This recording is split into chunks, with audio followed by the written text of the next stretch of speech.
Donc je me présente, David Chasseur, responsable BIM du groupe Grisonnier. Avec moi Thibaut Remier, qui est le coordinateur BIM pour l'entreprise générale du groupe Grisonnier.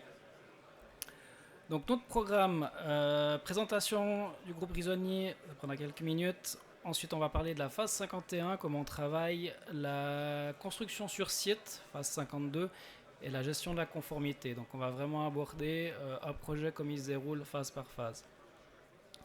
Alors, le groupe Grisonnier, aujourd'hui, entreprise familiale en Suisse romande, 1300 collaborateurs. On est à la troisième génération.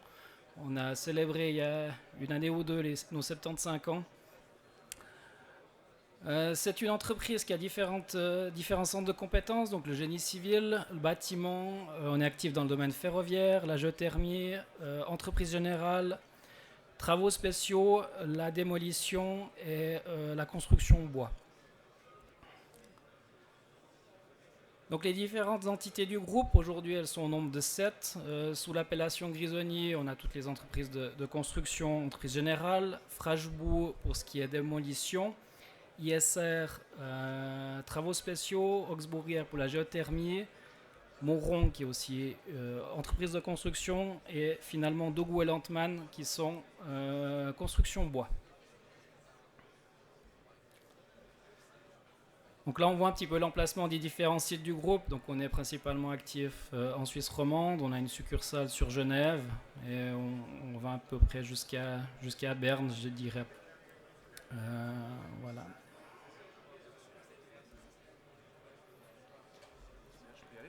Ouais. Très bien. Donc, première phase d'un projet, dite phase 51. J'ai mis le petit encadré en haut à droite. C'est un extrait de la SIA, SIA 102, 103, 108, 112. Donc, quel est l'objectif de cette phase? C'est d'avoir un projet prêt à la réalisation. Donc, je dirais première phase, dans le cadre d'un projet BIM, c'est de mettre en place une base de données commune. Première étape. Pour ceci, on va réunir plusieurs informations assez standards qu'on obtient ici, par exemple, du géomètre, limite de parcelle, réseau d'axes, implantation, un point de base. Souvent, c'est un fichier DVG. De ce fichier DWG, on génère les mêmes données en IFC, limite de parcelle, réseau d'axes. On gère notamment aussi la hiérarchie de l'IFC, bâtiment, site, bâtiment et les niveaux. On peut acquérir du site de Suisse Topo le terrain existant, les bâtiments existants, des relevés existants, nuages de points, et finalement aussi des relevés des services industriels, différents points. Donc là, on a différents formats de fichiers, et finalement, tous ces formats, on va les pousser dans notre CDE, et puis c'est notre CDE qui va permettre de compiler ces données, de les interpréter, puis de les comparer. Donc, ces différents formats sont lus dans un environnement. Donc ça, c'est la première phase. Deuxième phase, planification et coordination. Donc là, c'est vraiment l'échange entre mandataires, architecture, structure, CVS. Je ne vais pas aller en détail dans les principes d'échange et de communication. C'est plutôt la philosophie générale. Donc, OK, j'obtiens un modèle d'architecture, un modèle structure, infrastructure aérolique, hydraulique, électrique, sanitaire, protection incendie, autres, en fonction du contexte de mon projet, j'aurai d'autres fichiers. À nouveau, c'est poussé dans mon CDE. Même chose, ici j'obtiens une compilation, je suis capable d'interpréter, comprendre, planifier, coordonner. Donc l'outil qu'on a nous permet effectivement de mettre en page, créer des vues afin de bien comprendre la donnée. Et le but de cette phase, c'est de valider nos documents pour l'exécution.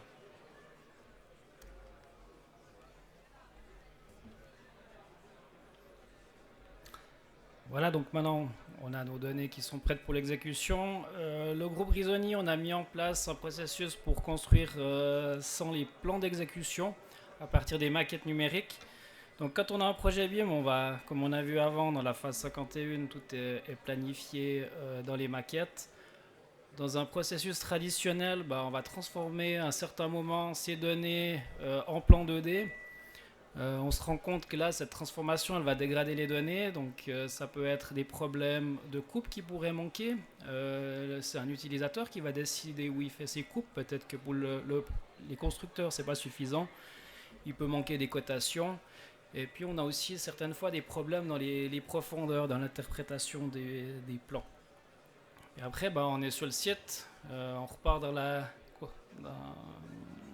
dans une vision, je dirais, 3D, une construction réelle.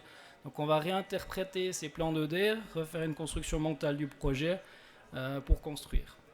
Puis quand il y a des modifications sur site, on refait le chemin arrière avec chaque fois des pertes de données. Et nous, notre proposition, c'est finalement pourquoi on ne reste pas en 3D et puis on élimine cette phase intermédiaire qui est source de transformation et de perte de données. Nous, il y a un avantage certain, c'est que dans la planification et la gestion des délais, ça nous permet de beaucoup mieux anticiper les problèmes. On voit beaucoup mieux ce qu'on va faire. Ça apporte aussi un gain au maître d'ouvrage en termes de maquette conforme et globalement des économies pour tout le monde. C'est pour vous montrer un petit peu l'armature. On sait pas toujours, on se rend pas toujours compte de la complexité de ce qu'il y a dans le béton. Ça, c'est un passage inférieur à la gare de Fribourg, modèle d'armature. Donc c'est vraiment très complexe. Et si je fais un zoom sur un nœud, vous voyez en haut à gauche le schéma d'armature. Représenter ça sur des plans 2D avec des angles dans tous les sens qui suivent la plateforme ferroviaire, gestion des eaux en bas. Il y a des pans dans tous les sens, il n'y a pas un angle droit. Il faut armer ça, mettre ça sur des plans 2D, c'est extrêmement compliqué. Et c'est encore plus difficile à comprendre. Donc le BIM nous apporte réellement une plus-value importante. Donc on a vu avant, il y a un CDE partie entreprise générale phase 51. Nous, quand on part en construction, on ouvre un nouveau projet sur notre CDE pour la construction même. À l'intérieur, on va stocker les maquettes de la géométrie béton qui viennent des mandataires. Donc on va travailler préalablement pour découper cette maquette de manière conforme à nos méthodes de construction, donc les arrêts de bétonnage. La même chose pour les maquettes avec l'armature qui sont séparées. Les seuls éléments qui restent PDF, c'est les listes de fer qu'on garde de manière traditionnelle PDF. On n'est encore pas passé au numérique. On peut aussi avoir un carnet de détails pour certains éléments qu'on ne souhaite pas modéliser par simplicité. Un détail qui est répétitif comme un pied de pilier, comment on va assembler, comment on injecte sous le pied de pilier. Finalement, c'est une info répétitive sur tout le projet. Elle n'a peut-être aucun intérêt dans la maquette, elle va alourdir la maquette. Donc on peut très bien faire un détail et référencer ce détail à l'élément en question. On a aussi la possibilité de mettre des DVG qui sont géoréférencés. Ça va permettre d'ajouter des informations complémentaires pour certains types de construction. Par exemple, un sous-sol avec beaucoup de pentes en diamant. On pourrait demander un DVG géoréférencé pour avoir les arêtes bien visibles. Nous, on a la possibilité de rajouter des paramètres dans notre plateforme. Donc, on va par exemple gérer la partie phasage avec ces paramètres. Donc, on va numéroter les étapes 1, 2, 3, 4 et ça va nous permettre de visualiser, isoler chaque étape sur le chantier. On va aussi modéliser nos installations de chantier et nos méthodes de construction. Là, on a une petite maquette avec finalement une étape de coffrage, comment ça se fait. Donc, nos méthodes aussi, on les modélise, on les exporte en IFC, on les met dans notre CDE. Il en va de même pour l'installation de chantier, on n'a plus de plan. À partir de là, on va connecter certains outils sur chantier directement au CDE pour réutiliser ces IFC qu'on a vus avant pour en faire quelque chose. Donc, l'implantation, c'est un cas d'usage. On va utiliser l'IFC et on va pouvoir sélectionner un angle et directement implanter cet angle sur site. On n'a plus aucune préparation des données, on reçoit un IFC, 10 minutes après on peut commencer à implanter. CDE va aussi nous permettre de consulter les modèles sur un ordinateur, une tablette, un téléphone. Finalement, nous les contremaîtres, ils ont tous un téléphone. Ils ont le 100% des plans dans la poche. À tout moment, ils peuvent consulter n'importe quelle donnée. Ils vont aussi pouvoir extraire des quantités, consulter les caractéristiques des éléments. Et puis on a aussi la possibilité de renseigner certains éléments depuis le chantier en fonction des besoins du projet. Donc pour consulter ces données sur les chantiers, on met en place une Beambox. Vous pourrez la voir aussi sur notre stand. Finalement, c'est une cabane à plan avec une forme un petit peu différente. À l'intérieur, on a un écran tactile, un ordinateur, une connexion Internet, puis une connexion à notre CDE. Avec cette Beambox, on met toujours 2 tablettes complémentaires. Ça nous permet d'être un petit peu plus mobile avec les données. Pour travailler, je dirais, comme avec des plans. Avec des plans, on se déplaçait, on allait à notre zone de travail. Donc là, on a la Beambox pour consulter, se faire une idée du projet, ce qu'on a à faire. Et après, on prend la donnée avec la tablette et on va à notre zone de travail. Pour l'implantation, on utilise des stations robotisées. L'avantage, c'est qu'il n'y a plus personne à la cible, à la visée. On voit le contremaître, il a une tablette, il a une connexion 4G, une antenne pour communiquer avec la station robotisée, et le contremaître peut sélectionner dans le modèle le point implanté. On l'a aussi sur notre stand si ça vous intéresse.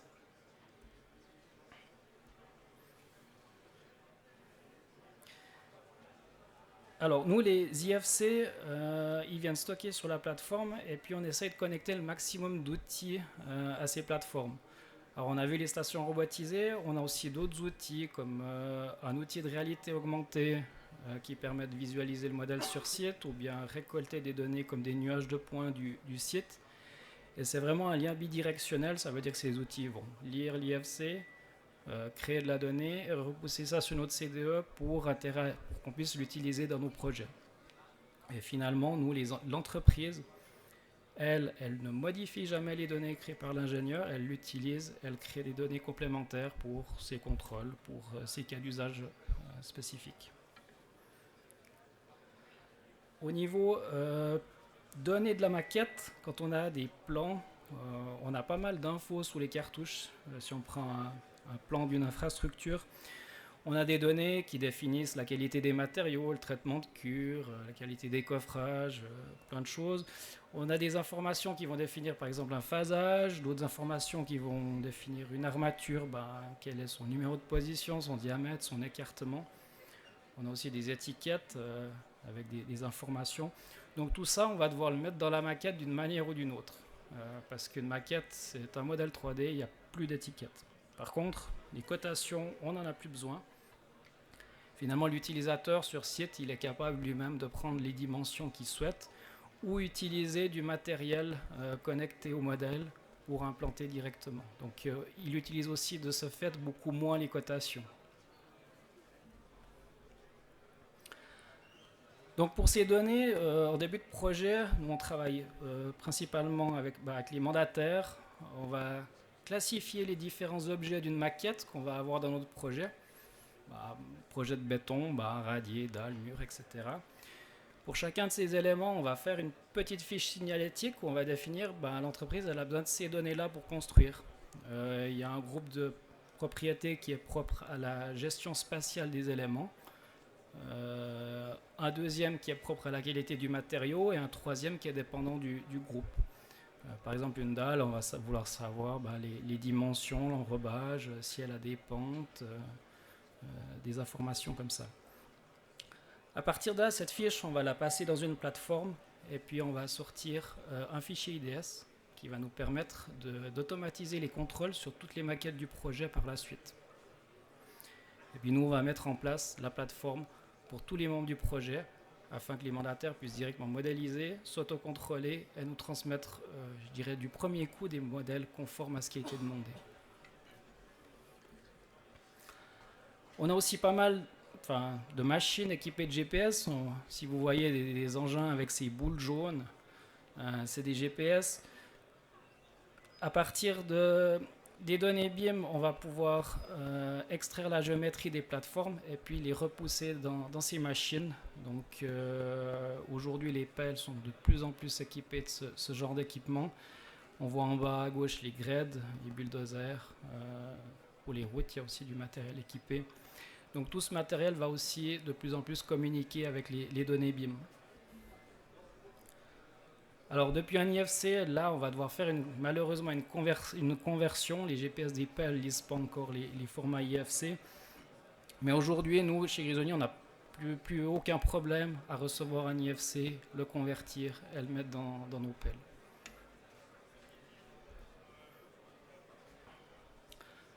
Donc on va aussi modéliser nos méthodes de construction. Donc on voit là la première image. Finalement, on a modélisé le terrain, les bâtiments. On a mis une orthophoto. L'orthophoto, elle apporte beaucoup de compréhension au projet. Quand on a des surfaces pour construire, quand on a des surfaces avec une texture unique, c'est pas toujours facile de comprendre où on est, surtout en début de projet. Là, on a vraiment quelque chose de clair. On va pouvoir mettre aussi des nuages de points. On va modéliser nos installations, on va modéliser nos rotations de banches, ça peut être d'autres éléments, ou par exemple les terrassements.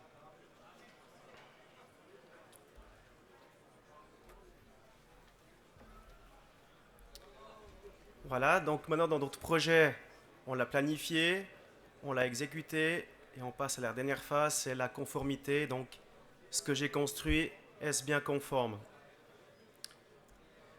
Donc la phase SIA 53, effectivement, elle se fait en même temps que l'exécution. Hein. Je le fais pendant l'exécution, j'effectue mes contrôles dans le but de mettre à jour les éventuelles modifications intervenues. Pour ça, on a plusieurs outils, moyens de contrôle. On va en parcourir deux ou trois. Le premier, cet appareil, il est aussi à disposition sur notre stand. Donc ici, première chose qu'on peut faire, hein, ça s'appelle réalité augmentée. On voit en fond de plan ma réalité, mon terrain. Ces images, je les ai faites en début de semaine. Donc je confronte la réalité et mon IFC. Donc on voit ici qu'on a bien la chambre usée qui colle bien avec ma réalité. C'est le premier contrôle que je peux faire. Précision de cet appareil, hein, c'est GPS. On voit ici, c'est indiqué 2 cm. C'est 2 à 3 cm la précision de cet appareil. Avec le même, je peux lancer ce qu'on appelle un scan LiDAR. Donc c'est vraiment la technologie sur le téléphone, technologie LiDAR, qui va permettre de générer un nuage de points. Donc le LiDAR, hein, il capte jusqu'à 4-5 mètres, pas plus. Donc là, je me promène dans mon terrain et je réalise mon scan autour de mes éléments. Donc sur la deuxième image, je compare le nuage de points à l'IFC. On arrive avec ce même appareil à prendre l'intérieur des chambres. Donc ça, c'est vraiment une vue depuis dessous. Je vois la surface. Donc c'est intéressant de voir que les nuages de points collent bien à mon cylindre de ma chambre et que finalement le fil de l'eau est également respecté. Donc on a vraiment rapidement une prise de mesure sur site. J'envoie mes données sur mon CDE et je suis capable de lire et comprendre ces données rapidement. Donc ça, c'est un premier outil. Le drone, également aussi à disposition sur le stand, pardon. Donc, ça fonctionne par photogrammétrie. Je peux générer un nuage de points. Ici, ça génère un nuage de points de l'entier de notre radier. Mais également une orthomosaïque. En fonction de ce que j'ai besoin de voir, le nuage de points ira peut-être mieux. Et puis l'orthomosaïque, c'est intéressant. On voit vraiment ici, c'est l'image d'une dalle. Je vois vraiment tous mes réseaux de ventilation, mes réseaux sanitaires, mes conduites électriques, etc.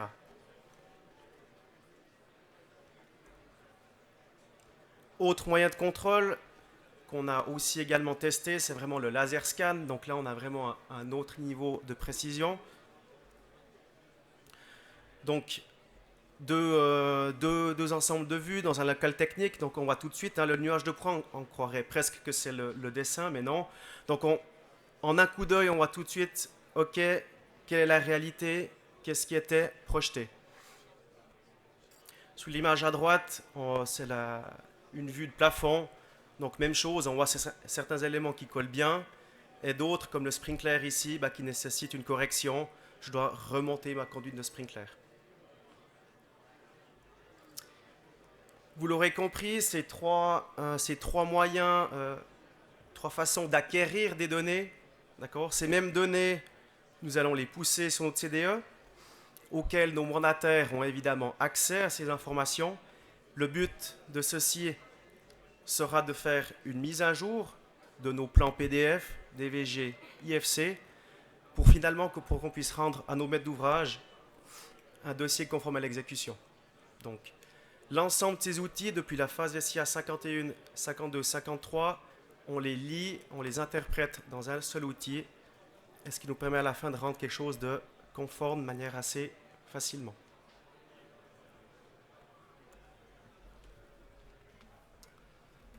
On arrive déjà à la conclusion. Donc, le BIM et le groupe Grisonnier. Donc, le groupe Grisonnier, c'est vraiment un groupe pluridisciplinaire. On a une entreprise générale, entreprise de construction. On a tous bien intégré le BIM. On travaille tous ensemble sur cette base-là. On maîtrise bien toutes les phases, que ce soit phase 51, on prépare les données, phase 52, on exécute, et la suivante où on contrôle ce qui a été exécuté.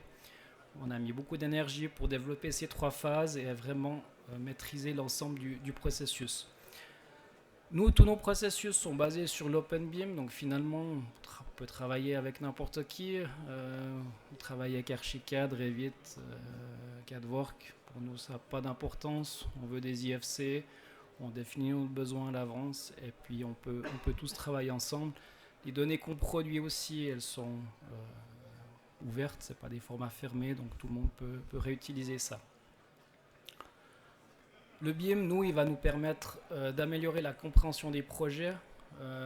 Et du coup, qui dit meilleure compréhension du projet, dit anticipation. On va arriver à sécuriser nos délais, mieux gérer l'aspect financier, éviter des débordements pour tout le monde. Donc vraiment, cet aspect compréhension apporte une réelle plus-value à tout le monde dans le projet et pas seulement à l'entreprise. On a aussi mis en place des workflows qui nous semblent vraiment très fluides et bien intégrés. La preuve, c'est que finalement les gens qui travaillent avec nous, soit internes ou externes, adhèrent assez facilement à nos processus, ce qui est en soi un succès. Alors, meilleure proactivité, ça rejoint un petit peu la meilleure compréhension et finalement, on va arriver à une qualité améliorée de l'ouvrage. On a planifié en BIM, on a construit via ces données et on a vérifié ce qui a été réalisé. Et puis on a aussi une sensibilité, un accompagnement aux besoins des différents acteurs du projet.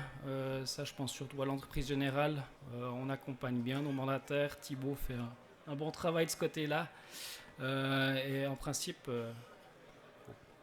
ça se passe super bien.